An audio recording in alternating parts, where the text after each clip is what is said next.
Good morning, everyone. Certain cities are at certain crossroads, and one of the greats is the modern Istanbul, which is the entrance to the Black Sea. Well, it used to be called Constantinople, and it was on this date, December 27, in 537, that one of the great places of worship ever was inaugurated. The Hagia Sophia.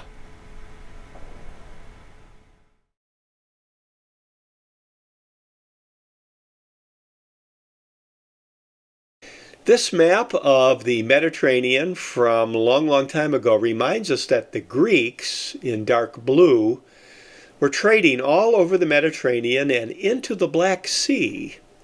So was Byzantium a Greek colony? Well, the story of Jason and the Argonauts implies that it was. So here's the route of the Argo, supposedly, and they went from Greece through the waterways by Istanbul today into the Black Sea. And here in Volos in Greece is a monument to the Argo. So perhaps the backstory to our story is Greek exploration into the Black Sea. So here you see the Black Sea, and then the Bosporus is the waterway where modern Istanbul is. Then you have the Sea of Marmara, and then you have the Dardanelles, and then you have the Aegean. So there's a continuous waterway there. So during the Roman Empire, it was known as Byzantium, and here's what it probably looked like. So this is considered a crucial city for the Romans. But then in the 200s, the Roman Empire split into its eastern and western halves, and the eastern half was known as the Byzantine Empire. And our event, 537, December 27, this church opened for worship. The Hagia Sophia, which means holy wisdom. It was not the first worship structure on that spot, but it's there today, so that's a long time ago. Justinian was emperor in the 500s, and he brought in pillars from all over the place. Syria, Egypt, they're still there today. The dome strikes us as being very big, and one of the key things about it is the bricks come from sand from a certain area where the bricks were known to be strong and light, crucial for earthquakes. Now this is known as the Emperor's Door. It's about 20 feet tall. The only person to use it was the emperor when he's entering the main sanctuary, and the wood supposedly came from Noah's Ark. So here you see a picture of Mary and Jesus. Now when it became a mosque, the Muslims don't believe in images, but these images remain. And here's some graffiti, we think, from a Viking. Now the Vikings didn't get down to Istanbul, but this was probably some mercenaries who left their name.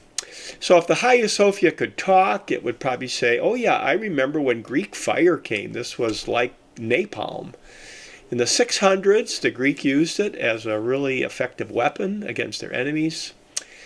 In 1054, there was the big split between the Roman Catholic Church and the Eastern Orthodox Church, and the Hagia Sophia was the spot where a lot of the disputes were first discussed between the two sides. Well, in 1453, Constantinople fell to the Turks, so the Hagia Sophia ceased being a Christian church and became a Muslim mosque, and minarets were added to it. So the empire that came out of Turkey is known as the Ottoman Empire, and as we go through the centuries, it slowly shrinks. So by the time we get to World War I in 1914, it was a shadow of what it had been. And there was a big battle in Turkey in World War I, the Battle of Gallipoli, and the Turkish military leader became the leader of Turkey. His name is Kemal Ataturk, and he's considered the father of modern Turkey. And one thing he did was move the capital from Istanbul down to Ankara. So the Hagia Sophia, our church, is no longer in the capital. And Ataturk did a bunch of other things to modernize Turkey, but that was one of the big things, is move the capital from Istanbul to Ankara. But the Hagia Sophia is still there.